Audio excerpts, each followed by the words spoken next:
Let's talk a little bit about brix. Brix is merely a way to measure the richness of sap as it comes out of a plant, which it can be the leaf sap, it could be sap from other parts of the plant, and in particular, in most cases, it's the sap from the fruit or vegetable itself. Many people, when they hear me talking about brix, say, well, exactly who are you? Well, that's simple enough. I'm Rex Harrill. I actually retired as a highway engineer. I had to retire early because of a sick wife. Took up some small farming, which I had done as a child, but took back up. Found out a whole lot about plant quality and decided to explore it as much as I could and talk about it as much as I could. I also like to design websites. I love auctions. I think auctions are about the only way in the world to really establish the value of something. And I'm a concerned citizen. I'm concerned about the food quality that we're giving to our children. Well, of course, to ourselves. But what we're giving to our children is, in my opinion, criminal. The food supply of not just the USA, the food supply of the whole world has become contaminated. And its biggest problem is not what's in the food that they're adding that's hurting you, it's what's not in the food anymore. The richness, the fullness, the mineralization that should be there. To talk about quality, I suspect I first have to talk about cause and effect. We look at plant quality today and we wonder why it is that insects rip it apart, whereas if you look in the woods next to a farmer's field and you see no insect damage, what's happened there is the farmland has been worn out and not properly rebuilt. And when that happens, Mother Nature steps in and she has a way of breaking down the defective crops growing in that field. And that's why we talk about cause and effect. And it's good to get your mind twisted around in the right direction so that you can understand effects as opposed to causes. For instance, anybody that thinks that flies cause garbage just needs to think again. The way to get rid of flies is to clean up the garbage or the manure or whatever, because they're simply drawn to pathological things. Similarly, if insects attack a crop, it's not because it's God's intention that every crop be destroyed. I've gone down farm roads where the farmer on the left is growing a crop and the farmer on the right is growing the same crop, and the one on the left is being devastated by bugs simply because he did not mineralize his field properly, and those crops are weak and watery and not fit to have. But yet another illustration. Let's think of, I remember one time my brother-in-law took me to a trash dump in his little town. He wanted to go rat shooting. And I wondered, why are all these rats here? And it was obvious. If you have trash, you're going to have rats. And shooting all those rats, and there were more people than just us shooting them, not going to do a bit of good. The rat's going to continue to grow. The answer is to do something with that trash. Clean it up, bury it, get it where the rats aren't drawn to it. And think of insects in trashy crops and you'll have the same vision. Same way with buzzards. In the idea of shooting the buzzards because you got a dead carcass lying there and you don't want buzzards is silly. They're going to come. More of them will come. Shoot some and more buzzards, I guess, will come to eat them. So you need to think beyond that kind of simplistic explanations of why insects and pests attack crops. I have decided, after seeing all the evidence, as I might put it, that good, healthy biological farming, it's the way it's supposed to be. And when you do that, you start understanding that there comes a time you may wish to plow down a crop and just say, well, okay, that's green manure, because it's so bug-ridden, so full of pests, that you don't need to go get a brixmeter and learn what the true quality is. You simply know it's such poor quality, it's not fit to eat, it's not fit to sell. Yes, insects do have a purpose. Their job is to destroy crops that shouldn't be eaten by higher life forms. And if you just go out there and kill the bugs, we're right back to shooting rats at the trash dump. We still have trash. The bugs are being drawn to the trash. And it's not right to take such food and feed it to people, you know, to keep it protected with toxic chemicals, and then feed it to people and say, now you'll be a healthy human being. Because they won't. You can't continue to put garbage in and expect to get anything other than garbage out. When I'm lecturing in person, I love to tell this joke because it helps people to turn their thinking around and look at the world in a better way. And I tell a joke like this. I was in a bar. It was a bar or restaurant. I was eating with my wife, and we were enjoying the meal. And a man came in to the bartender and said, I need a drink of water. And the bartender said nothing, simply reached under the counter and got a shotgun, jacked a shell into it, pointed it in the guy's face. And the guy looked at him and said, well, thank you. And he left. At that point, my wife and I got out from under the table where we had been hovering in fear, and I went to the barkeep and I said, what in the world was that all about? And he said, oh, that's nothing. He says, that's my cousin. Every once in a while he gets the hiccups. If you don't get that joke, you're probably not going to get this lecture. I was at an acres conference recently, and I heard a man very highly thought of in the biological farming field just make an offbeat comment in a lecture. Diabetics can eat nutritionally balanced cherries. It won't affect their blood sugar. It was an amazing statement. So I caught him later and said, what do you mean?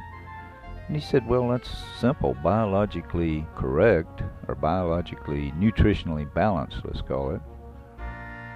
The fruit is, it's not laden with things you shouldn't have and missing things you should. It has a better balance of both. And it will not affect the body in the same way that ordinary commercial channel produce will affect you. I thought it was interesting. We'll talk later about what nutritionally balanced really means, because brix has a big part of that. It is a big part of that. I sell books. Not a lot of books. I sell books because I think they need to be in people's hands, so I make them available. This book has been around since 1939, same year I was born,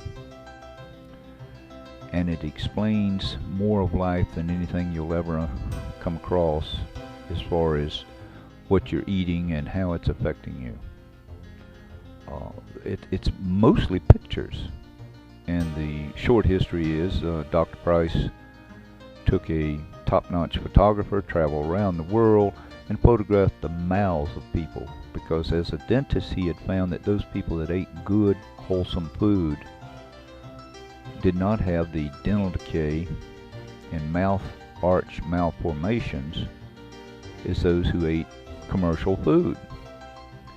And it makes a case in a way that will never, I don't know that another book will ever come along that will make that same case any better. It's well worth tracking a copy down. Usually you can get them from libraries, but libraries have trouble keeping them in stock because people value this book once they get a hold to it.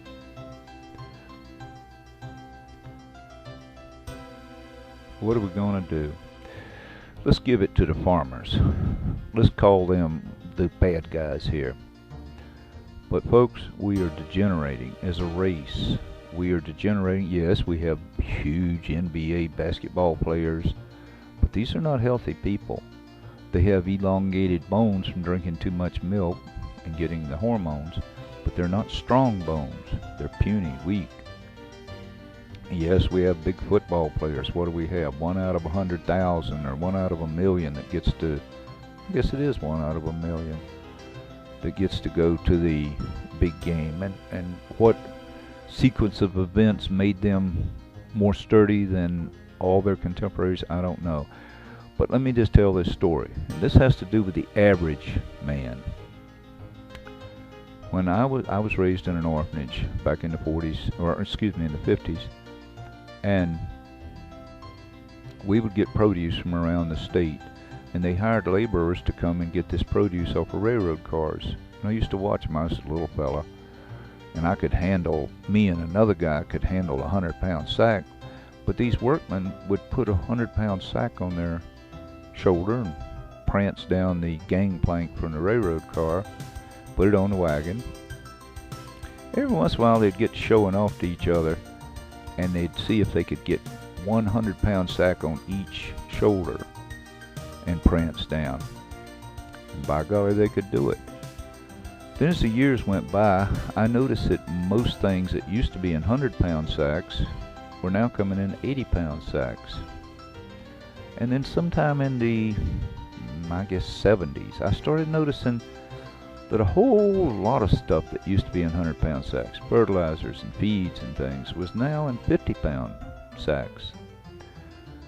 And then one day I started looking in the stores like Home Depot and Lowe's, and more I kept finding 40-pound sacks.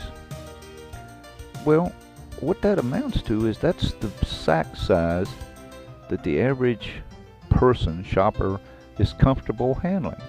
And people do. Men will grab a 40 or 50-pound sack and they can handle it. But if you hand them a 100-pound sack, they start looking for a forklift or somebody to help them. Now this goes even worse because we end up with 20-pound sacks in much stuff. Is that not interesting? And I took these details one time to an elderly man who used to, by the way, sell farm supplies for the Eisenhower farm, and he claimed to be a good friend of Douglas MacArthur before he died. Anyhow, this elderly man who ran this feed and fertilizer empire, when he heard my story, he said, "Whoa, what about 167-pound sacks?" And I said, "What do you mean?" He said, "Well, in my time back in the 30s and 40s, that's what things came in." I said, "Well, where'd that come from?" He said, "Oh, well, you just took a 1/4 ton and cut it 3 ways." I said, "Well, that's interesting." So we have 167-pound sacks. And I said, "Well, what's the significance?" And he said, "Simple. When a man had come to me for a job, I'd just say, well, take that sack and put it over yonder on top of the other sacks." And he was talking about a 167-pound sack. And if the guy kind of shirked back from it, he knew he was not sturdy enough to work this kind of business. So that even goes further back to colonial times when they used to have people handling 600-pound hogsheads of tobacco, where they rolled them down the road to get them to the ship, and the man that rolled it was supposed to get it on the ship by himself. No, he couldn't pick up a 600-pound hogshead, but he certainly could get it over there and get it loaded properly. Interesting thought, huh? Are we degenerating or not? I'm here to talk about bricks. I talk about bricks a lot. I talk about it to everybody I meet. It drives a lot of people crazy. They say, "Shut up. We've heard enough about bricks." But to talk about bricks in its entirety, you got to talk about other things. Today we're going to focus on bricks, but you got to talk about other things. You got to talk about really testing food in a way, food being produce, not canned food, not manufactured food, not adulterated food, not this commercial junk that comes down the road that I call junk food. When I say junk food, I mean a lot more than candy bars. Let's talk about the pH, electrical conductivity, insect resistance, quality, mold, mildew, taste.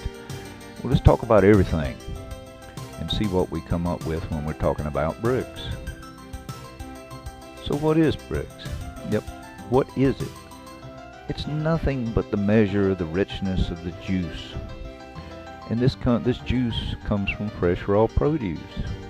This is a number, and it's based on if you took 100 pounds of fresh juice and dehydrated it, how many solids would you have left?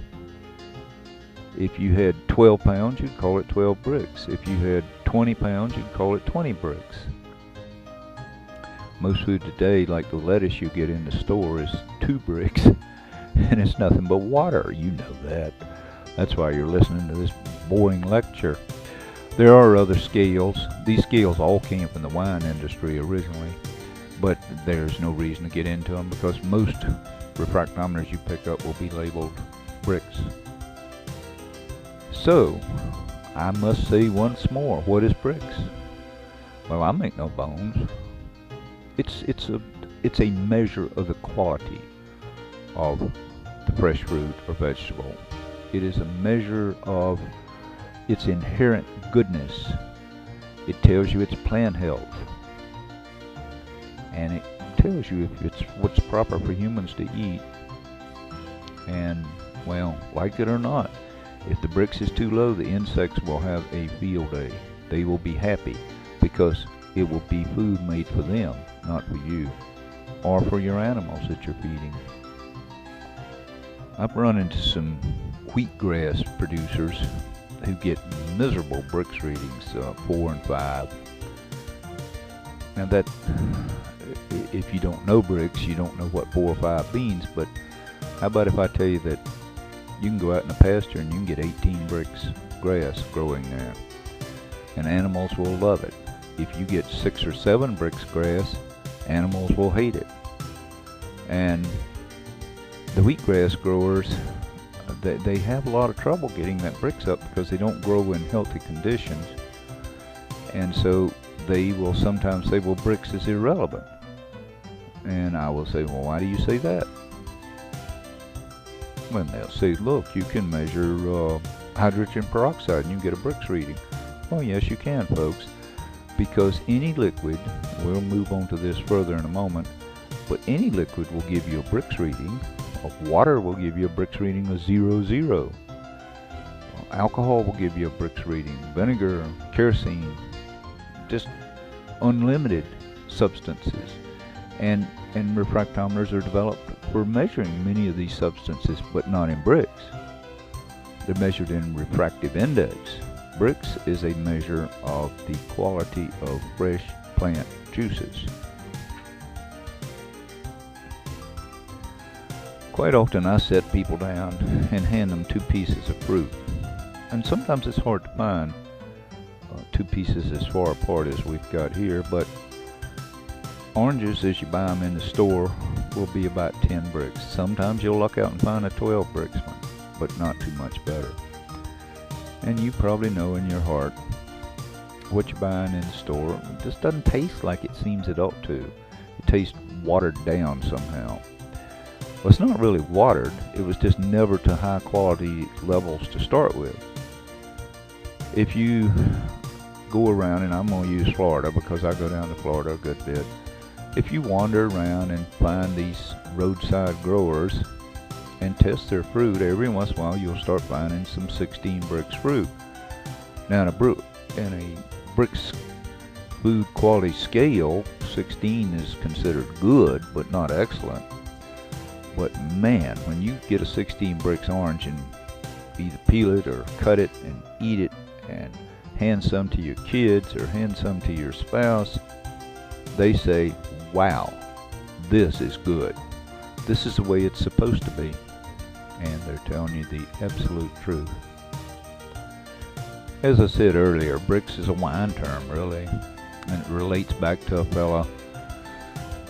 And there's an argument over whether he was German or Austrian because their border gets moved around a little bit. But he won a prize because in those days, the farmers well, the wine producers just couldn't figure why some years they got better wine than other years, and why some grapes were good, some weren't.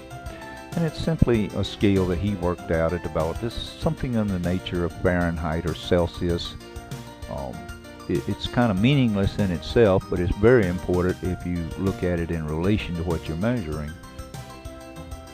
So if brix represents the solids, and we're talking about, let's say, 0 would be distilled water with nothing in it, and you had 10 brix oranges, meaning 100 pounds of that juice, you'd get 10 pounds of solids out. And you had 16 brix oranges, and 100 pounds of that juice, you'd get 16 pounds of solids. Those are the goodies. The water is the water, and the brix is the goodies. Now, interestingly, and I'm going to talk about Dr. Carey Reams later, but first, let's just say he always insisted that the brix of the crops that he biologically supervised was about 50% sugar and 50% goodies. Now, the orange juice industry in Florida, I went and did a little research, found out that they say, no, we think the juice that we get, that if you take the brix, about 75% of it is sugar, pure simple sugar, and 25% is good stuff, the minerals, the flavors, the vitamins, the whatevers. And you know, I think they're both right, because Reams was growing crops to very high standards, biologically correct, and the orange juice industry is growing using mostly simple fertilizers, NPK.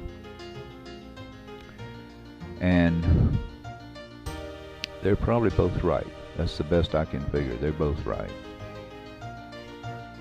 Every once in a while somebody will say to me, well, what's the relative value of brix versus these other Oshley and Babo scales? And so I found a chart one day that shows you know, one compared to the other.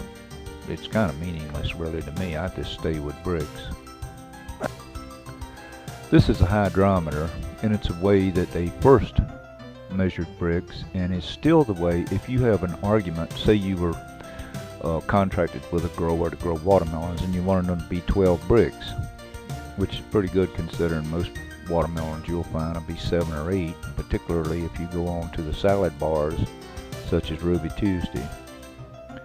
Anyhow, if you went to buy the watermelons, or you contracted to have them grown, and you went to test them when it's harvesting time, and you're getting, say, 11 brix on your refractometer, the grower would say, let's get a hydrometer and check it, because that is considered to be the reference. It's the way it was done originally. A hand refractometer is just an easy thing so that you can measure a couple of drops and not have to drag out a gallon of, or a quart of liquid. I said I'd mention Carey Reams. Quite a fellow. He has quite a following today. He approached agriculture from an energetic point of view. Energy being, in this case, the sugar, the brix, the amount of solids that you can get into fruits and vegetables. And when I say fruits and vegetables, I am never overlooking grasses, because they are harvested the same as anything else. And we must never overlook the leaves of trees, because that's how fruit trees or fruit or berry bushes, that's how we will be able to estimate ahead of time how things are going to come out, and we can do something as farmers or growers before we get to the harvesting stage, because at that point you can't do much. There are other ways of evaluating brix. There was a man in Australia who made some charts that he tried to show transition zones where you're going from a very poor product to a very good product. But Reams decided to break his chart into 4 levels: poor, average, good, excellent. And it was simply poor was that zone where plants were just barely alive.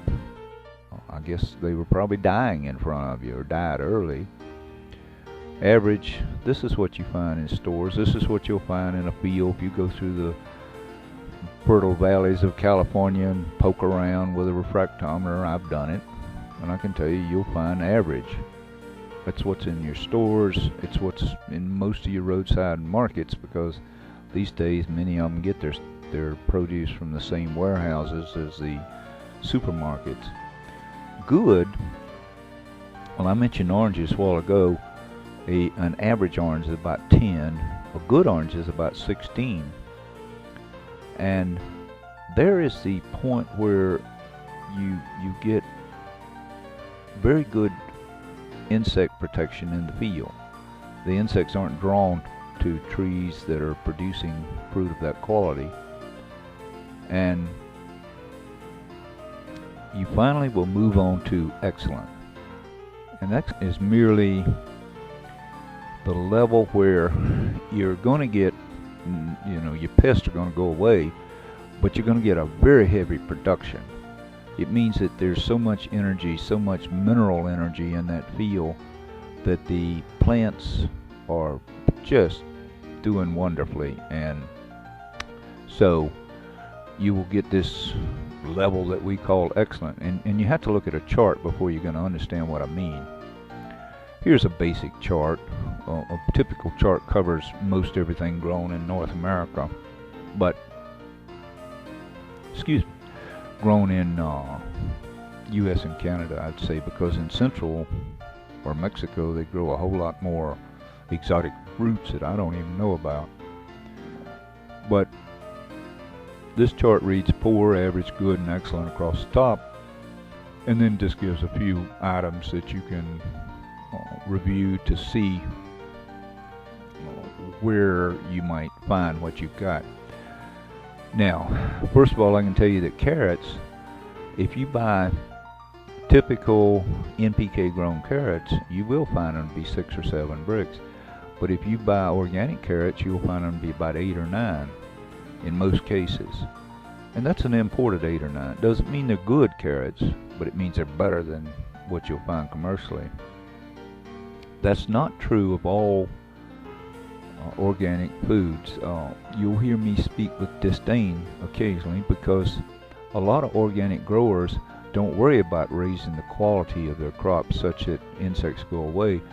They worry about protecting with things like soap and what they call organically approved pesticides. But to me, that just means that they're growing pesticide food. They're growing food that's drawing insects. Let's go down a little bit. Lettuce.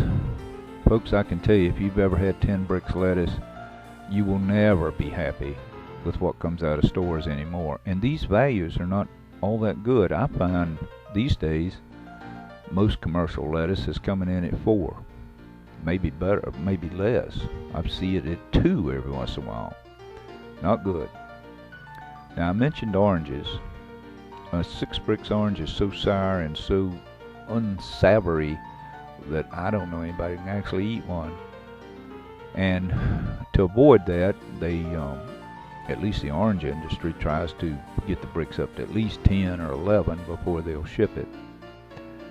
Now let's move to things we don't think about, like onions or maybe even turnips. Surprisingly, they have the same numbers. And people say, what do you mean, a sweet onion? No, I'm not speaking of Vidalia onions.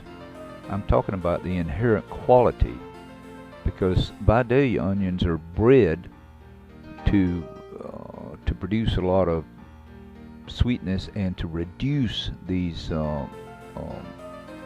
aromatic oils that are kind of offensive.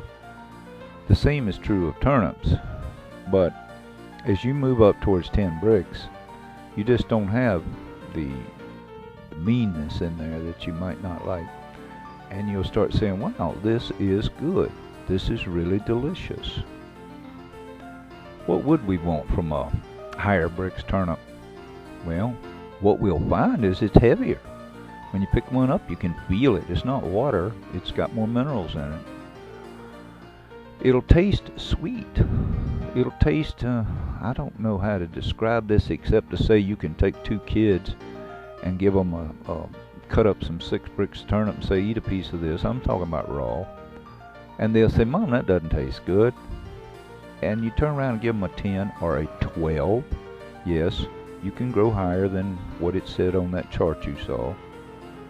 When you give them a 10 or 12 brix turnip, they'll say, Mom, that's good, I want some more. And they'll eat it raw. And the same is true of green beans. Whatever it is, it's higher brix, kids like it. And that's because we're all born with this innate sense of taste, and we mangle it, of course, by putting salt and butter and whatever on our foods. But this is the sense of taste we start out with, and it knows when things are right. By the way, when you cook things, you got more left. The water is not driven off like it is with low brix foods. And there's a certain bitterness you can detect in a lot of produce. It kind of lingers in your mouth. That's generally nitrates. And you'll have far less of those with higher brix produce. Okay, well, what about a 16 brix strawberry? That's a whole lot better than the 4 and 5 and 6 brix strawberries you'll get in the stores. Let me tell you, world of difference, world of difference. And it'll be almost exactly like it was with that turnip. If you choose to make jelly out of it, you'll find that it's already got the sugars in it that it needs to make jellies. So you'll add less of that. You'll find the flavor is just outstanding, and it will make your mouth water. A 16 brix strawberry, which is excellent, you don't have to actually get it in your mouth for your mouth to start watering. It will, just a sense of smell from it. And yes, higher brix food smells better. The sense of smell will have your mouth watering before you actually put it in your mouth. Before we actually look at some refractometers, let's talk about the theory. When you pass light from one medium, such as air, to another medium, such as water, it bends it.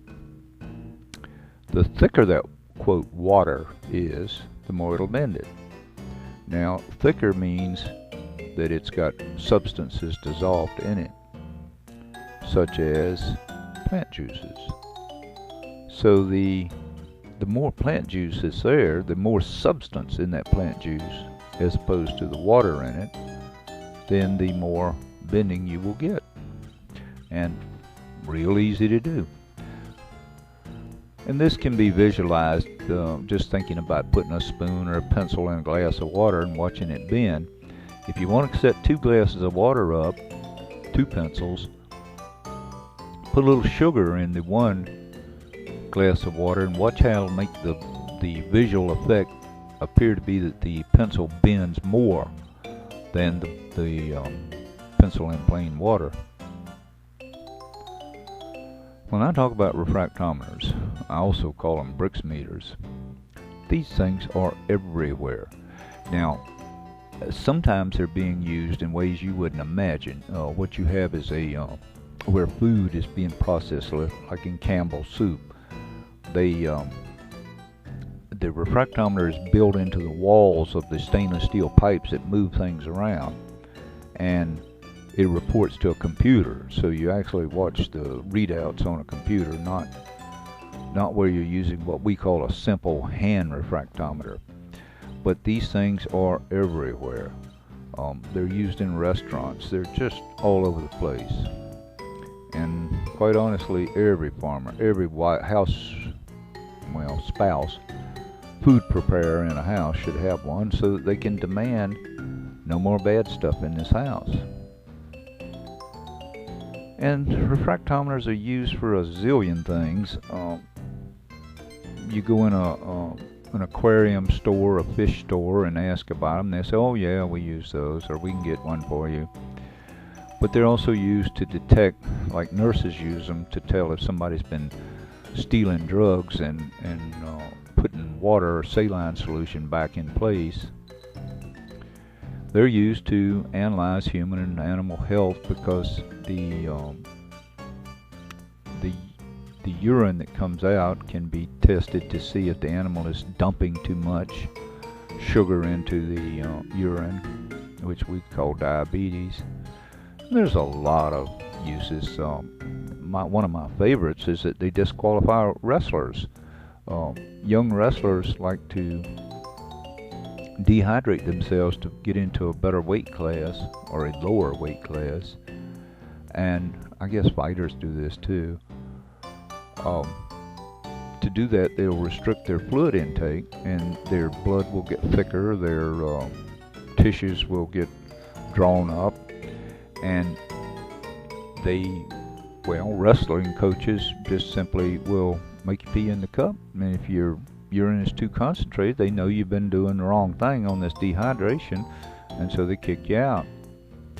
Refractometers, a lot of them are used in machining metals because if they get their fluids just the right thickness, they get much improved efficiency, meaning that they don't burn up the cutting tools, and it's just better in all ways. It just goes on and on. There's no real end to it. I mentioned fish stores a minute, and some people said, what? Well, yeah, but their refractometers are measured in what's called PPT. I think it's parts per something. But they can tell how much salt has been dissolved in the water, so they get it the right concentration for their fish. Parts per thousand? Yes, parts per thousand of salt. And of course that's relative to brix, but most of the time you want a refractometer that's actually calibrated in PPT. Okay, if you're going to pick up a refractometer, one of the things people are going to say to you is it temperature compensated, ATC. When we talked about those pencils a while ago, we didn't mention that this refraction concept varies with the temperature of the two mediums that we're passing the light through. So hot water will give you a reduction in apparent bending, and cold water gives you an increase. And one of the things they found a long time ago was almost like a thermostat on a house, I guess. They could compensate for it by putting a piece of expanding metal inside the little refractometer when they're building it, and they can make it auto adjust so that you can use the refractometer in different temperatures, because the basis, the standard, is at 68 degrees Fahrenheit, which I guess is 20 degrees centigrade. And if you're above that too much or below that too much, you'll get a false reading, and you have to get a little chart, take the temperature of what you're measuring, and compensate for it. But guess what? If you're 20 degrees too cold, let's say you're testing in a room that's not 68 but it's 48 degrees in there, you're going to gain about a half a brix point from whatever you're measuring. Same way on the other side if it's 20 degrees too hot.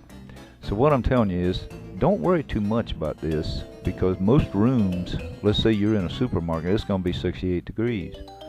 So if you decided to test product there, and yes, I have tested product in their back room, they'll let you do it, they don't care. As long as they can see the results later, they'd like to know those. But you don't need to worry about ATC, so just use any refractometer. If you're buying one, to test household produce, don't worry about getting ATC. If the guy wants to throw it in for free, take it, but don't pay extra for it. It won't hurt you. I love to tell a story about the lies stop here. I've been in markets. I remember one, a huge one in Dallas, Texas. Just went on and on. It seemed like all these produce sellers were hawking their goods, and they're all using the word sweet. Oh, sweet this, sweet, extra sweet, blah, blah, blah. So it was one of my meaner days, and I just took my refractometer out of my pocket, and a lot of these people will give you a little cut sample, and I said, well, let me try that. And they would give you a little piece. You try a drop. Well, the lies stop here. They can say sweet all they want, but when you get a little piece of orange and it's 10, 11, 12 bricks, that's not sweet. Sorry, folks, that's not sweet at all. And the same goes for any other produce. If it doesn't get up to the good or excellent part of that chart, it will not be sweet. It will be tasteless. It will be, well, it won't be anything you'll really be proud of or care that you ate. By the way, we mentioned earlier that you can test other things than fresh produce, but we wouldn't call it brix. But there are actually ways to test other items, and you still would use a brix refractometer, but it's called a higher range brix refractometer. Illustration might be syrup, might be testing eggs, oils, things of that nature, olive oils. But there aren't real tables made up to tell you one is better than the next one. It simply tells you if you have processed something far enough that you've reached a stop point. Case in point here would be maybe you're making maple syrup and you want to take out water until you get to the point where you have 50 bricks or whatever bricks they found runs best and is the right thickness. So it's not really a brix in my mind as much as a process point.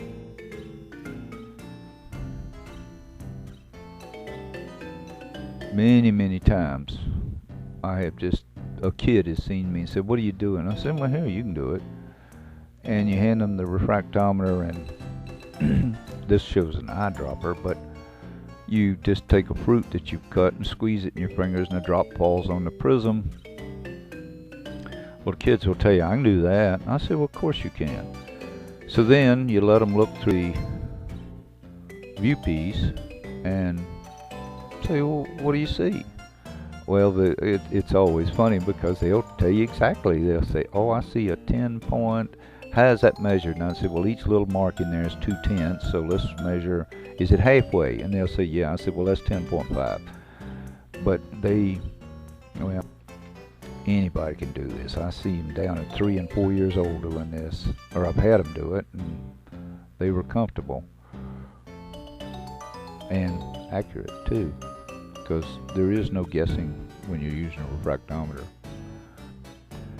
Now there is a minor little thing we have to talk about. It's called the fuzzy line. I have found different explanations of the fuzzy line, but one explanation is that the sharper that line, the more acid the drop was, and the fuzzier the line, it means more, let's say, calcium was in the sample, and therefore it kind of fuzzed out. This fuzzy line can be rather thick at times. Quite often, or not quite often, but occasionally, you will look at a sample and realize all you see is fuzz. Well, after a while, you'll get where you can estimate right to the middle of that fuzzy line and be very satisfied that you have a good number. But you won't be able to read it in tenths of a brix. You'll read it in whole bricks. My thought on this fuzzy line is just a little bit different. I believe that as you get more, as you see a sharper line, it means more pure sugar. And as you see a fuzzier line, it means more molecules that are longer chain length and that can like scatter light as it's going through the refractometer. And therefore, you will find that I'm just going to give you an illustration. I've got two oranges. Both are 10 bricks, but the one has a very sharp line. Well, to me that means it's almost all sugar in that orange. The other one has a very fuzzy line. Well, to me that means that the orange picked up more and better molecules, amino acids, whatever, and you get a better taste. And yes, I've tested this on myself. I've tested it with other people. You get two items of the same bricks, and the one with the fuzzier line will taste better to the average human's taste buds. Every science has a museum of some sort, and here's mine. I'm not going to talk about these. I'm just going to let the program run through these different slides of refractometers of every kind you can imagine. So enjoy, and then we'll pick up here in a moment. These will only be 5-second views.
I'm back.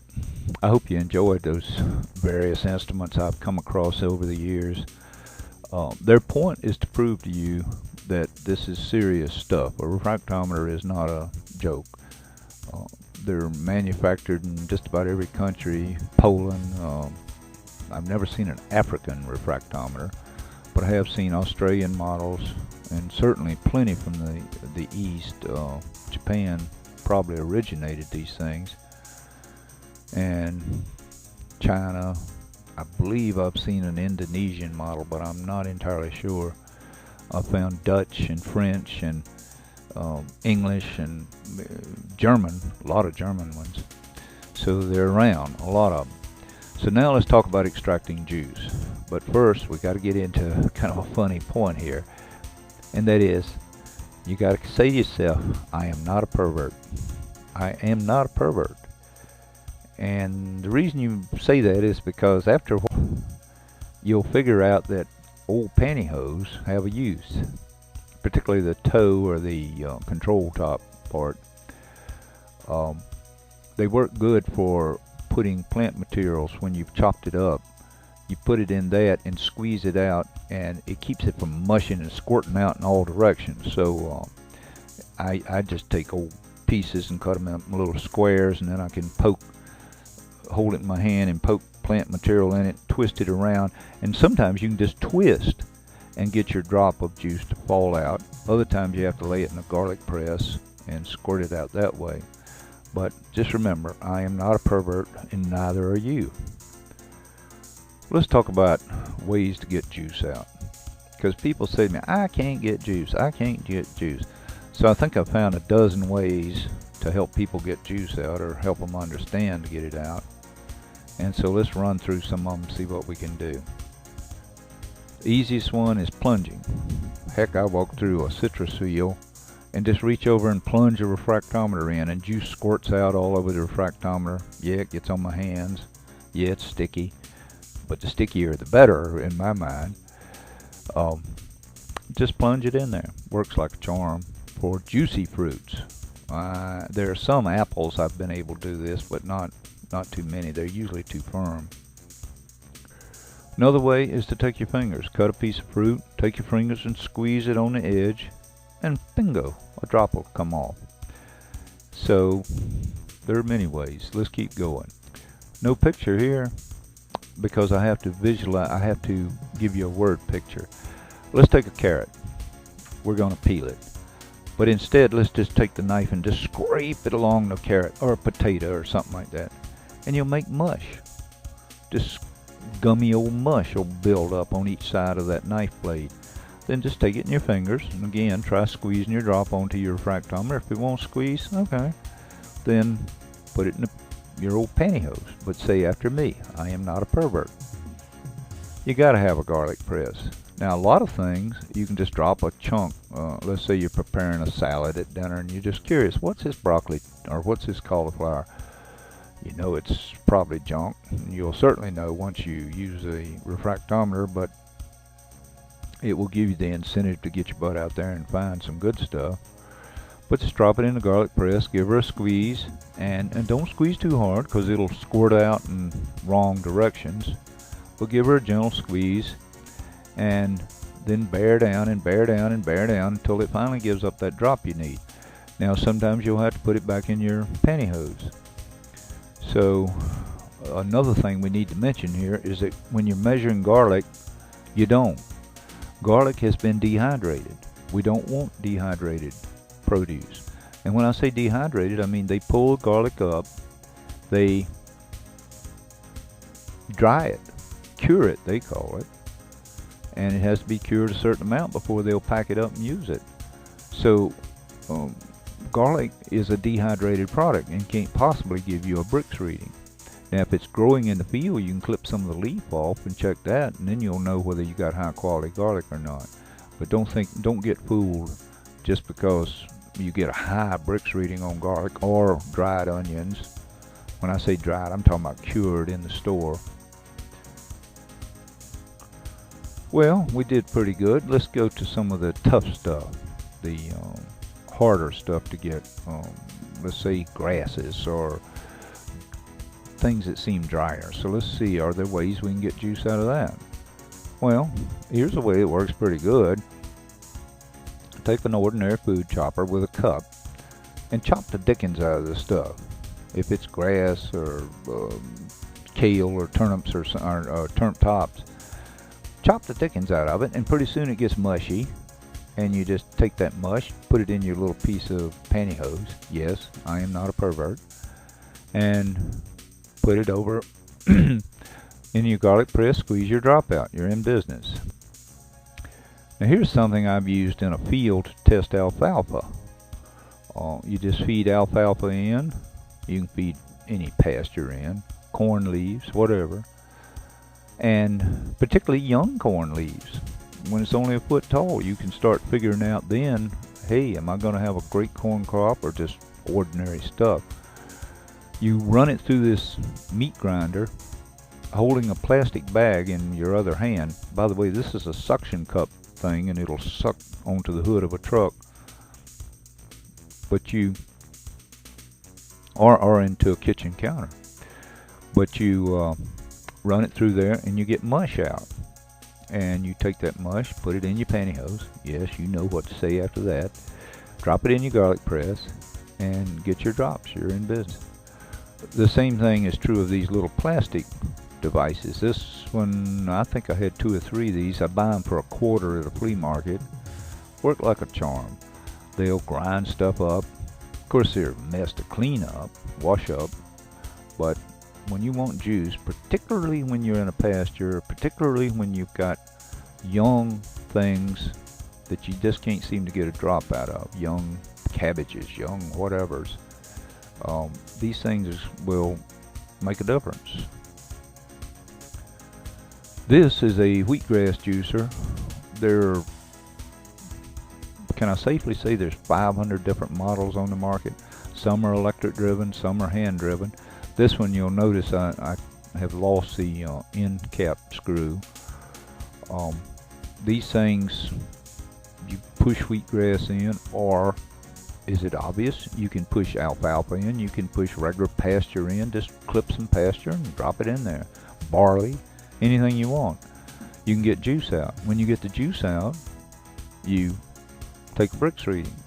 If you're not seeing 10, 12, or 14, something's seriously wrong. You got to get better than that to have a quality, sweet-tasting, palatable juice.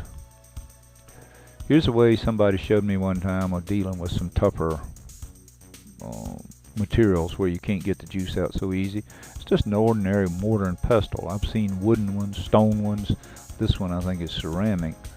And you can smash things up in just a few grinding motions, bopping motions, and you have paste real quick. You take that paste out, and yes, we get our piece of pantyhose, right? And we squeeze and get our drop. Now, one thing that should be understood is when working these type of methods, you've got to work fast, because if you, let's just say you had this mortar sitting in the back of your truck and it's hot. It's 130 degrees from sitting in the sun, and you put some plant juices in there. It's like cooking them. They're going to dry up before you can get your reading, and you will get what's known as false brix. False brix comes from dehydrated, trying to test materials that are dehydrated. You have to be aware of that, and you have to keep things cool, and you have to work fast. I generally recommend that if you haven't used it before, use it once just as a dry run. Then the second time you can mash that stuff up so quick, take your fingers, round it up, get it in the garlic press, poof, you got your little drop. This is a green power juicer, maybe a Green Life or a Green Star, I'm not sure which. But this thing was designed, it's got 2 gears in there that crunch grasses, and it is designed to get juice out of tough things. And yes, indeed, it'll roll the juice out of wheat or ordinary grasses out in your yard. And yes, you can eat ordinary grasses if you need some green, and you don't overlook what's growing in your own yard. This is a pair of special vice grip pliers. These have 2 half-moon plates welded on the ends, and they work wonderfully for getting juice out of materials that don't want to give it up. Now these pliers are for growers. This is not a consumer item. This is for the grower that's got crops coming up, say tomatoes or whatever coming up, and he knows he does not want to wait until he's got tomatoes hanging there, because he cannot make any corrections in his growing management if he waits that long. He needs to test things when they're real early so that he knows what's happening. And so he will carry a pair of these pliers around, and by the way, he's got to keep a little piece of pantyhose there, otherwise he's going to have this stuff squirt out all over the place. There will be times that the other devices don't work that well, and you want that drop. Or you may be a consultant and you know you want a lot of drops and you don't want to be working yourself to death getting them. So Bob Pike, among other people, has made a sap extractor, and this thing is designed to get juice, and is particularly good at getting juice out of pasture grasses. Get you a small sample, just enough, maybe a 2 cc sample, enough to do your basic testing, which we will talk about later, but it does the job. Let's talk a minute about why we're doing this. Obviously, from my point of view, we need to do it so that people get the right food in them to grow good, strong, healthy bodies, that their teeth don't get decayed, their bones aren't weak, their health is good, their overall quality of life is better. You don't get that by feeding people junk food. Junk food which is low brix, low quality, worthless. But here's some interesting things about top quality food. And the first is, it'll dehydrate, but it won't rot. Oh, do I have people get angry at me for saying that, because they're so used to the food they're buying rotting. They just can't believe that it's not supposed to rot. They think to themselves, it can't be. It's impossible. It's wrong. But folks, I'm here to tell you it's right. I'm going to go back to oranges for a second. They're such a common thing that everybody understands them. I have found 18, 19 brix oranges that will dry out into a dry husk and never rot, never get that blue mold on them. It is an amazing thing to see, and when your mind finally shifts around and you start saying, wow, top quality food should digest, but it shouldn't rot, you will think, I've been killing myself most of my life. I've been feeding myself food trying to keep it from rotting. I'll take an apple, say, and cut off the rotten spot and think that the rest of it's good apple, when indeed it's just ready, waiting to rot. If it was a good apple, it would shrink down, it would dehydrate, and you would have nothing but it would look like a giant raisin. The same way with potatoes. Top quality produce will dry out as the weeks and months and years go by, but it will not rot. This is the beginning of an entire new mindset. It's a paradigm that when people really start to understand it, they're starting to understand something about food quality. Well, we talked mostly about consumerism, what people need to buy. It's time now to talk a little bit about what we could do as a grower. What can we do? And we say, why should we buy better or grow better produce? Well, let me give you one illustration. If you go out in Amish country, you'll often hear people say, well, he grows such and such corn and sells it, but then he goes to such and such a guy and buys corn for his animals. It's simply because that farmer has found that he can make money by selling his crop. Yep, everybody can make money selling their crop, but he knows he's going to lose money if he feeds that crop to his animals, because they're going to suffer. The vet's going to be there a lot, and the animals will not live as long as they should. They won't be as strong as they could. They won't produce like they should. So we've got to talk about growing better produce, not just for what we want to sell, and which we can get a premium for, but better produce that will feed our families better, feed our animals better.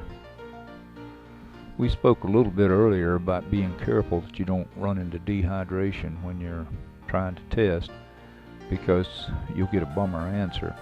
Well, that's true on crops too. Just to give you an illustration, say we're testing some alfalfa. If it's been dry too long, the alfalfa will wilt, but it actually, before it gets to the wilting stage, it's already suffering. You just can't hear it screaming, maybe.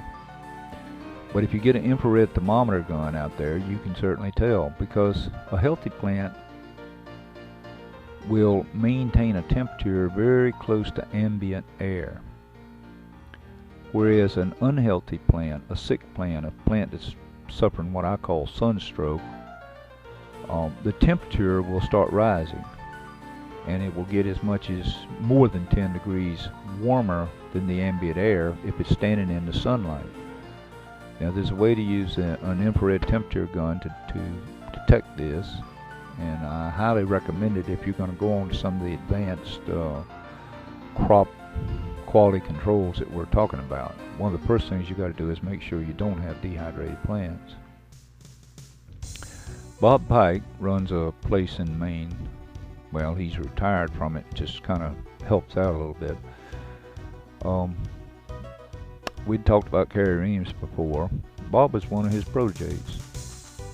Now, he was kind of handed the mantle for looking after instrumentation when Reams died. But Bob didn't let it just rest there. He has tended to keep his nose right deep into agriculture. And he's worked with some instrumentation. And he has found ways to work with a crop right here, right now. Now, right here, right now means we're not going to take a sample and send it to a lab. We're not going to guess at it. We're going to run some tests right here on this farm right this minute. And whatever results we get will help us decide what do we need to do to make this a better crop. And keep in mind, we're not just trying to get the quality up for quality's sake. We're trying to get the quality up because the increasing yield will come right along with it. Bob, and there may be other people that get some credit for this, but my credits mainly go to Bob, is, well, in my mind, he's way out there in front of the pack because he's found a few instruments that can help you determine right here, right now, how your crop is doing and what you can do about it to make it different. So you'll need, if you want to go this route, you'll need your refractometer to tell you if the crop's doing well or not. Anything in the leaf that's 12 or better brix usually means you're doing well enough that you can go concentrate on other crops. If you're a purist, you can stay there and continue to drive that brix up, but most of the time you gain freedom from insects when you get to 12 or better brix, and you can move along and worry about other things on your farm. There's always something that needs some help. One of the things you're going to need beyond that brixmeter is a 2-drop pH meter. 2-drop because this way you can run your test without having to get a pint of juice and put in some sort of pour-in meter. You'll also need a 2-drop conductivity meter. These things are not cheap. They're expensive. At least I think so, until you realize, my God, this tells me far more than I'll ever learn any other way, and I can do a lot of it. I can do a lot of testing instead of just one test and pay your $50 or $100. A 2-drop conductivity meter reads in microsiemens. And here's some values. If you take soil, you're looking for ergs in that soil, energy release per gram of soil, and you will take a little of that soil, mix it with a little water, test the ergs. You got the meter right in your hand, you can do it. And when you do, you'll know if you got enough plant energy food out there for the plant to draw down on. You'll also look at your sap, and you're looking for about 2,000 to 12,000 microsiemens in the leaf itself, in the sap. This tells you there's enough ionic energy in the plant for it to form into amino acid, proteins, oils, whatever is needed. It also, this conductivity meter will help you avoid mixing up some sort of foliar solution that's so strong it's going to damage the plant. And in most cases, 2,000 to 4,000 microsiemens is plenty concentrated enough so that you will get the results you want, but without harm.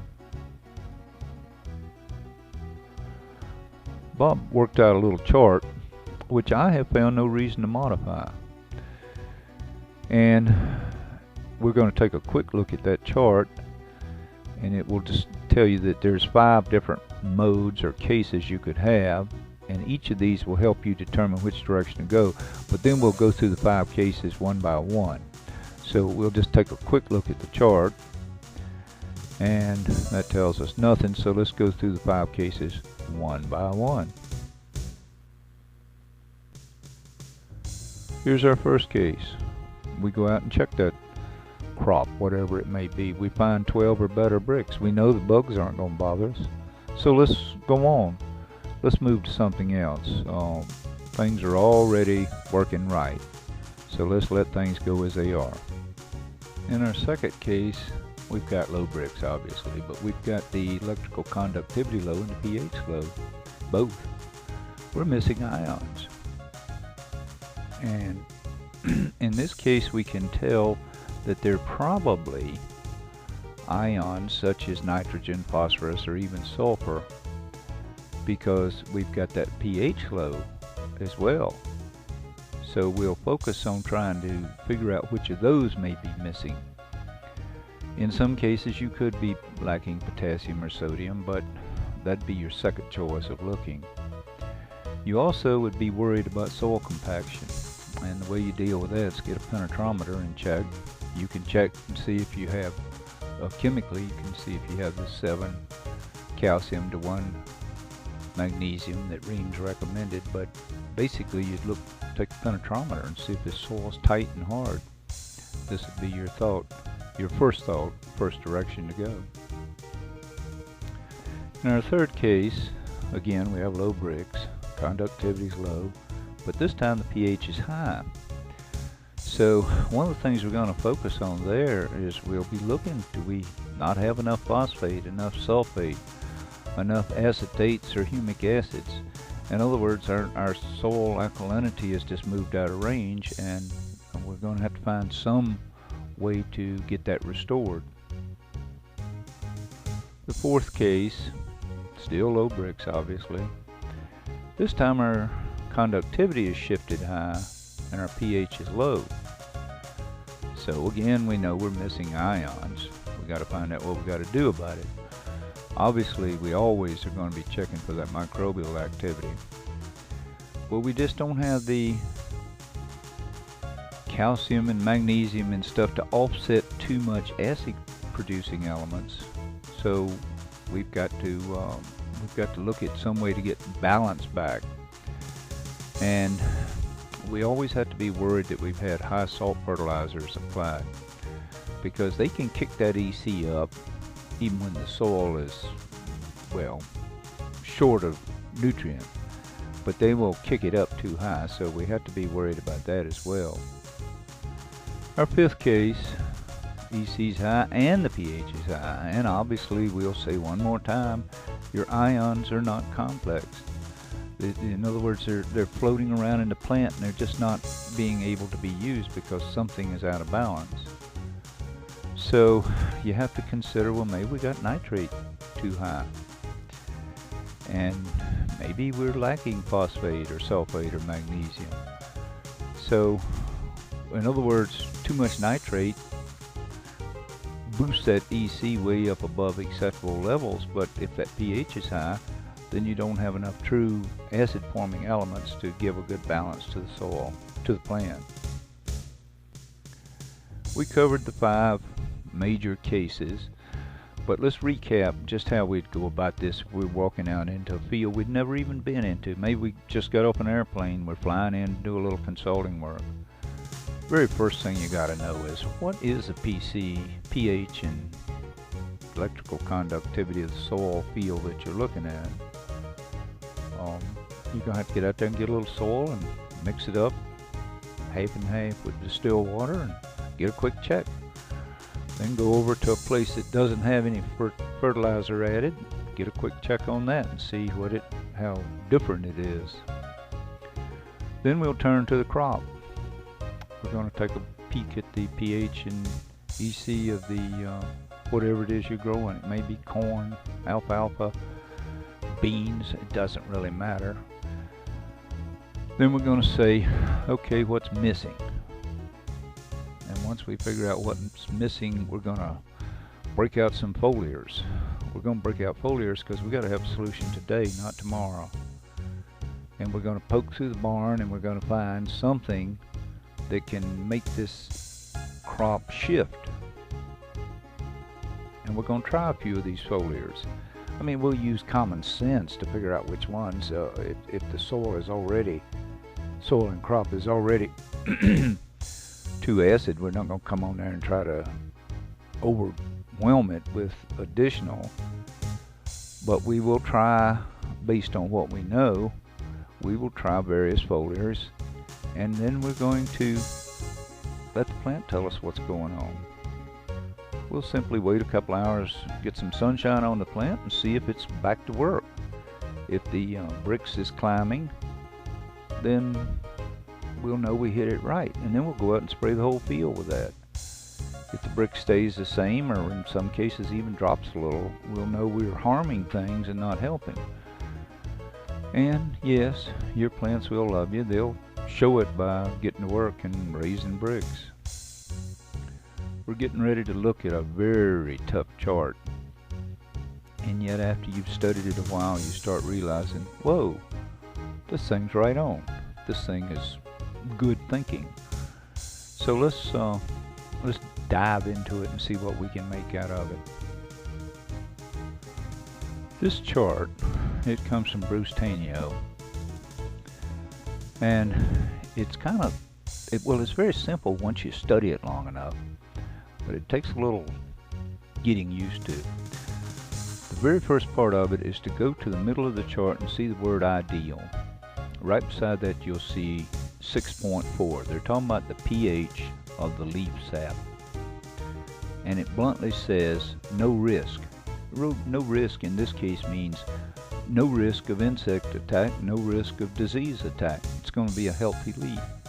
6.4 is healthy.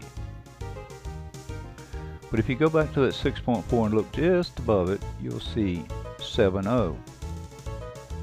Now 7.0 tells you you're moving in the zone where insects will be ready to attack.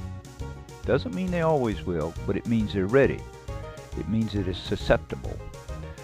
And if you look off to the left, you'll see N, P, and S shortage. Nitrogen, phosphorus, and sulfur. It's saying the leaf sap is too low in onions. It's saying that the leaf sap is such that the insects can attack. Now let's go back to the word ideal, 6.4, and look right below it. Here we see, well, in this we can notice we've got 3 pH values, 6.0, 5.0, 4.0.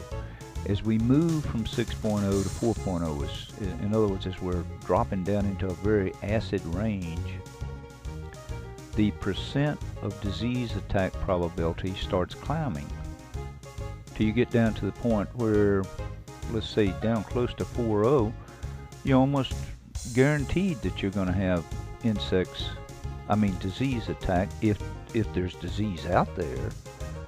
If there is no disease, well, obviously it can't come if there's no spores that can settle in.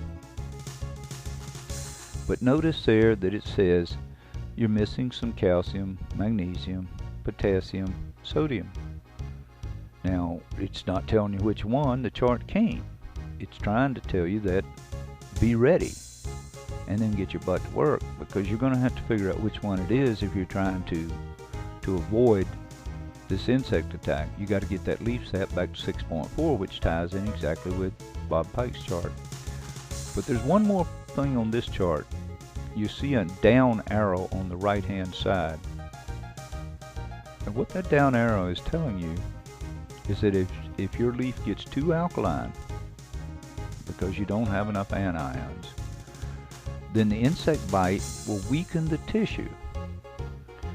And the plant, in its own wisdom, don't know why, but the pH will drop where those bites are. In other words, it's called localized tissue spots, and I'm going to call them lesions. Same difference. And where those lesions are, disease will move in. It's almost like it's an opening. The plant retreats and moves on to something else. Now, something I've added to this chart is that it's strictly pH and has no true relationship to brix values, except that to get brix values up, you've got to get to these pH numbers here, 6.4. But you will find that there will be cases where your sucking insects just won't bother the leaves, even though the pH is out of kilter, if you've managed to get the brix up in some other way, such that it's 12 or better. It just seems like the plant is, let's call it invisible to these pests. You can't go out in that great big world and figure you're going to consult or whatever unless you've got some ammunition. And I have found a few books that, well, taken one at a time or all together, they seem to buttress one another, and they'll give you the whole history of brix and the way that it can help you get that farm turned around. They're still for sale. Some of them have new covers. These are older copies, and as you'll notice, they're ratty and dog-eared. You gotta study. If you just want to know a little bit about brix, which is almost a rehash of what we're talking about today, maybe, you can go online. I keep a copy online for people to go take a look at.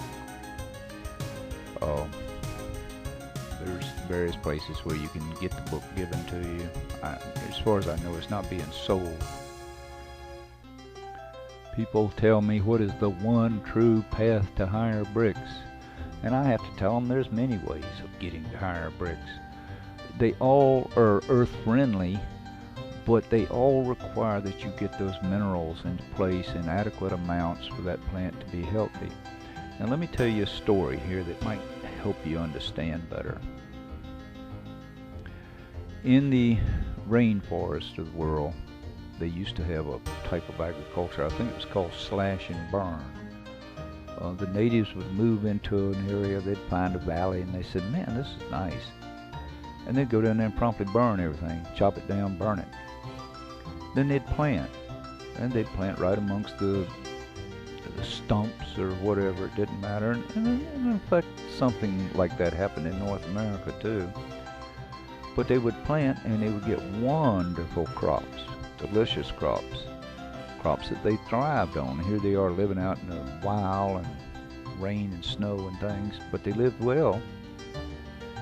And they would farm for 2, 3, 4, maybe 5 years. And then they'd notice that the insects were moving in. Well, if you understand brix, that makes a lot of sense to you. They had started wearing out the soil right there. So they'd move along, slash and burn some other place. There's a world of wisdom in that if you just look at it right. Today's farmer simply is trying to regenerate what he's worn out. And if he's good about it, if he puts the materials back in the soil, he's going to do well. So there's many ways of getting there. But all of them, as I say, all of them are what I call earth friendly. When I'm talking to people about brix, oh boy, I get the tomatoes thrown at me when I explain that high brix food won't rot. The next thing I run into with an argument has to do with brix and weeds. Now I can't tell you, there's millions of farms. I can't tell you the answers on every farm setting here, but I can tell you if you go out and brix your weeds, and the brix of the weeds is higher than the brix of the crops you're trying to grow, you're fertilizing for weeds. You don't have to like the idea, you don't have to believe it, just accept it. You're fertilizing for weeds. Whatever you're using is making your weeds happier than it's making your crops. And once you get that in your hard head, you'll say, wow, I've got to change something here. If I want higher brix crops, I've got to start dickering around till I come up with a fertilization that makes higher brix crops grow easily and possibly. I have found that excessive nitrates tends to lower brix. It's like putting a plant on drugs or steroids or whatever. It causes it to pump up with excessive water. So you get, and I'm convinced that the human being has a taste sense that can pick out nitrates or nitrate-like substances, and it's called bitter. So when you go to eat something and it's bitter, avoid it. It's not doing you any good. It's probably high in nitrates. The organic movement, and I do call it a movement, has produced a behemoth in this country. that's related to stopping pesticides or stop using pesticides. And you know, the farming I'm talking about today has everything in the world to do with stopping pesticides, but not because of that. It's an economic thing. You stop pesticides because you're growing crops that are healthy enough to defend themselves, and pesticides are a moot issue. I mean, it'd be ridiculous to spend money on pesticides, whether they're organic pesticides or synthetic pesticides. It'd be a waste of your time. So once you realize that higher brix means the end of pest, you can change your very ideas about farming and start saving a little money that direction and effort. Well, this has been show and tell, and I can tell you that if you want to know one thing about brix, it's that it increases the taste of food. And I'm one of those people that believe that God built us with this marvelous taste mechanism in our mouth that can tell us if what we're trying to eat is good for us or not so good for us. And I tend to trust it, and I tend to find that higher brix taste delicious, whatever the crop may be. Yep, as I told you earlier, when I say high brix produce won't rot or mold or spoil, oh boy, people just get exasperated with you. And the only thing that's going to convince you is to do it check it yourself. Do it like I did it. Get a high brix orange and set it in the windowsill and see what it does versus one out of the store. The high brix orange will sit there and over a period of months it will dehydrate, whereas the store-bought fruit will mold and decay and rot and dissipate and fall apart and make a stinky mess. And it doesn't matter whether it's potatoes or apples or oranges or fruit or even corn. Yes, corn. I go to farm shows and farmers love to show me how conventionally grown corn will decompose right in a jar, even as well-grown corn will sit there and it's good as long as the pharaohs have been around. This is one I picked up on. If you grow higher brix crops and let a few go to seed, man, those seeds will spring up like crazy all around there. You'll have trouble. You'll think they're weeds next year. Typical conventional product, let's say you're going to buy corn or soybeans, you have to go to somebody that's selling seed grade corn or soybeans, and that essentially is higher weight by the bushel, but also higher brix. And once you start growing higher brix, you don't have to spend a lot of time buying more seed. You can just wait till the plants spring up and transplant them if you'd like to. Brix uniformity matters. By that I mean the brix in the leaf, the stem, actually the root. The purpose of the plant has to move brix. It has to move this sugar from the leaf down to the root to feed that huge array of microorganisms waiting to be fed, and which they in turn, of course, will liberate things in the soil that the plant desperately needs. Anyhow, if you start finding that the brix backs up in your leaf, classic case, I had blueberries, 29 brix in the leaves, but it wasn't moving down to the roots. It was restricted in some way. So I finally had to use what's called a flush. And a flush is Epsom salts, magnesium sulfate, mixed up at the rate of about 3,000 microsiemens, and you go out there and foliar feed the plants. And essentially I hate to say it, but the only way I can phrase it is that you're creating a laxative effect that somehow allows the plant to flush out whatever excess mineral was clogging the system and let it get back to passing that brix down to the roots where it can feed those waiting microorganisms. Let's sum it up just a little bit, because we're trying to figure, well, why bother with this brix problem? Well, if you're concerned about your crops, higher brix can translate to some of these items. lower toxicity. You'll actually get better yield. Yes, you will, because you're letting more energy get out in that field to grow more stuff. You'll so clearly get fewer pests. I get so many reports, people tell me, where they just don't have the bugs anymore. The disease will dissipate, probably disappear entirely. Of course, you'll get better taste. Now, that better taste is not just for what you're thinking about eating. We're talking about what your animals will like. They will head for that higher brix because it tastes better. And yes, we'll have higher quality. And that higher quality translates into less rot and mold. If you're making silage, you'll get silage. You won't get a slimy mess. And your crops won't shrink.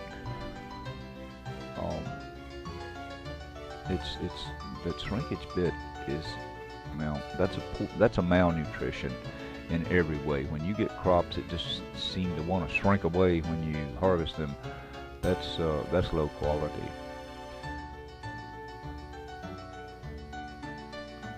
This letter speaks for itself. The guy had made some brix observations in a bunch of alfalfa fields he was keeping him up with. And he said, and by the way, if your brix level 17 and up, that's amazing, because some people will tell you, what are you talking about? You can't get 17 brix. Of course you can. I think alfalfa goes up in the high 20s. He bluntly says, no damage from weevils. And on the East Coast, these alfalfa weevils are a pain. A little bit of damage, he said, slight, if you were in that 13, 15 brix level. You start getting damage in 10, 12, and anything below 12, well, you better get out there and spray or you're going to lose your crop. It was a nice little letter. I tried to draw up a little illustration to show what had happened one time. Left to right, I had some rows of potatoes, 100-foot rows, and I had been spreading compost, some rather nice compost I'd made up in the fall. And I had a little tiny tractor compost spreader affair, and I was being lazy. I didn't want to back up. I couldn't go all the way to the end and sweep out because of some trees in the way. So what I would do is I'd get close to the end. I was starting at the, let's start at the bottom of this picture, and I would be heading to the top or north with my my manure spreader, and as I'd get towards the end, I'd have to swing to the right and make kind of a big loop, and that's what that semicircle effect you see is. So in essence, on that left corner top and the right corner top, I was getting no compost. Well, the next spring, I had my potatoes planted, and I walked through there one day and I realized that there were potato bugs, and I'm not used to potato bugs, even though they live very indigenous to where I am. They live off of Carolina nettle. I think it's horse nettle, Carolina nightshade, and they live everywhere where I am, and they had moved in on my potato field and scared me. So I started walking down the field, down the rows, and I realized there were no potato bugs in the middle. Now there were in what you see as the white area there. So I had to break out the old refractometer, and sure enough, I'm getting, in that white area, I'm getting 7 brix. Yeah, 7, 8. And then in the dark area, the shaded area, I'm getting 11. 11s and 12s. And I thought about this and I said, what is wrong here? And then I remembered how I had spread that manure, compost. And I thought, there's my answer. So there's a classic case of where bugs don't like higher brix crops. I just had no potato bugs in this other area. By the way, Bob Pike has reported to me that in many commercial fields, unless he gets the leaf brix up in the potato plants to about 14 or better, he will have a lot of potato bug problems. Foliar feeding is considered to be anywhere from 5 to 9 times more effective than feeding the soil if you're dealing at the stage where you're going to have to use chemicals to get that brix up. And when I say chemicals, I'm never talking about pesticides of synthetic origin. I'm speaking of basic chemicals that all plants need, and they do need nitrogen, they do need phosphorus, they need potassium, they need calcium, they need sodium, they need boron, magnesium. You've got to feed these plants what they need, not what you think they need, or what some book somewhere says, well, this is organic, this is not. If you're looking for high quality, you've got to get out there with what that plant needs. But you can't go out there in full sun and mist it and think you're going to get the same results as if you go in there in the evenings or early mornings where there's some other moisture in there. So get in there. Most people like to go out there at daybreak or even earlier and start misting. And then you can get those instant results you need to get that crop back on target. Be careful of burning the leaves. If you don't get a conductivity meter and keep that concentration down, you're going to zap the leaves. Be cautious. Now there's one thing that may have been covered here earlier, may not, but cationic forms of nitrogen will create, it'll tell the plant, start setting fruit, start setting seed. Anionic forms, and there's only a few anionic forms that you can get in concentrated form, one of them being calcium nitrate, will say to the plant, make growth. And the clearest example I can give you of that is tomatoes. If you fertilize tomatoes with,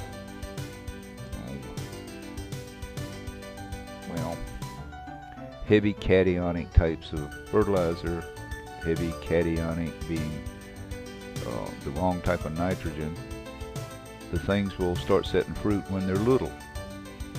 If you give them anionic forms of nitrogen, they'll continue to make leaves, they'll never set fruit. Very aggravating.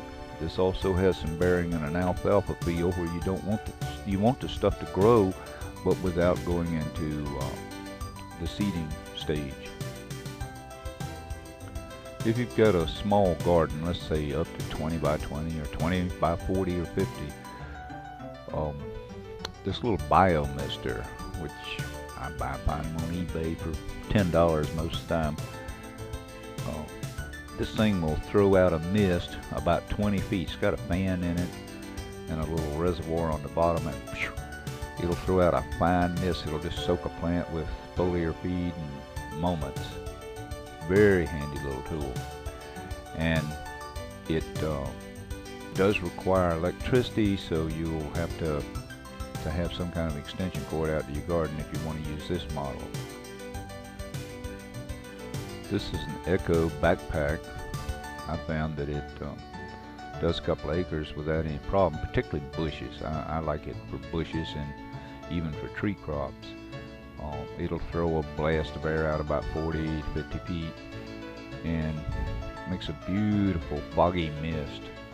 Fine machine. There's various people that make them. Almost anybody that makes a 2-cycle engine seems to have a model of some sort.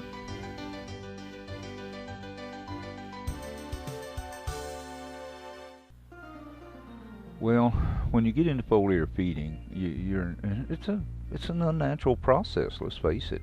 But all farming is an unnatural process. If you've got wonderfully rich soil, it's just good in all directions. You've paid attention to your soil test, and your crop's just a little bit off tune. You can't get it quite right. You can run out there with a fogger, mister, and remember, they make misters to cover huge groves, so you can find them probably do 1,000 acres if you had to. But that's a piece of cake. Sometimes you just need just a tiny bit of something to get the crop back on tune to where it's doing its best. But what if you've got, and although I say hard, tight, mineral poor, worthless, wormless, and low organic matter soil, But what if you got sand to grow on? I spend a fair amount of time in Florida, and I've watched these Florida farmers growing in sand, and they have to work with fertigation, and they have to work with foliar feeding. And I had a friend one time who consistently grew 16 brix strawberries. Now you compare that to the 5 or 6 typical Florida strawberry, or the 6 or 7 typical California strawberry, and you can see that 16 is pretty good. But he had to get out there and spray every day. One way or another, he had to figure out what he needed, and in essence he was feeding those plants top down instead of bottom up. But it can be done if you got to do it. If that's what God's given you to work with, then you have a way of handling the problem. I showed you earlier a brix chart, and if you look at it, the logic of it is that you would start on the left and work your way from poor to average to good to excellent. But let's look at it kind of backwards. Let's start on the right and think about what we might be achieving when we're out there growing. Let's say that we've got a piece of virgin soil, wonderful soil. It's well, it's Garden of Eden, let's call it, and we're growing some lettuce, and lettuce would be, well, 10 brix. Although lettuce can go to 12, and some people have said they've got it to 14. This 10 brix lettuce would be sweet, delicious. It wouldn't rot. We could take some of it and throw it over on the corner windowsill and look at it in a month, and it'd be dry and crisp, but it would not have a single bit of rot in it. And so we enjoyed that. And then the following year we said, let's grow some more lettuce in the same place. But we didn't put anything into the soil. We just said, yeah, we took away what we won't return. So this year we test our lettuce, and it's about 8 brix. Well, it's good. I mean, it's far better than anything you can buy in a store, but it's not, well, it doesn't have that zing. It doesn't have that, it doesn't sing to you. It's just, well, it's good lettuce. Let's enjoy it. So the following year we go back and plant our lettuce again, but again we don't tend to it. And this year the soil is starting to falter. It's well, it still has the NPK needed to get the crop to come out of the ground and look like it's growing. But when you taste it, you say, that's not all that good. It's okay, I'll eat it, but it's not delicious. And when you leave some setting somewhere, you notice that there's slime and rot starts to build into it. So the following year we go back. Well, by now we've pretty much worn the soil out. And where you see a 4 on this chart, I'm telling you right now, you can go in the store and you can find 2 brix lettuce real easy. But what that 4 tastes like is it's starting to get a kind of an off taste, sometimes bitter. It doesn't, well, it has no flavor whatsoever. And you put it in your salads, your iceberg lettuce salads, and you say, well, we got to do something here. Let's chop up so and so and try to get some zing in here of some sort. And, well, when you set that lettuce aside, it will rot. It'll probably rot right in your refrigerator. And that lettuce has probably got contaminants in it because somebody had to protect it in some way. So what we've done is we've taken a piece of soil, and in 4 years we've worn it out. We haven't tended to it. And we haven't really in particular paid attention to what the plant needs, because if we had, we'd be back to 10 brix lettuce. So that's the sort of thing we have to avoid, is to go backwards. Let's go forward. Let's start out with these miserable readings on the left, and let's push those plants up to where they're supposed to be. We're almost at the end of this long and windy talk, and we need to think just a moment about where we're getting our information. Now, you're getting information here that you won't get through regular channels. And I have to say, be wary of the establishment. Be wary of your extension agents that only seem to understand how to get a a fancy chemical to deal with your problems, most of those experts you'll talk to would go broke. If you said, okay, you've got to follow your own advice and farm, they'd be broke before you know it.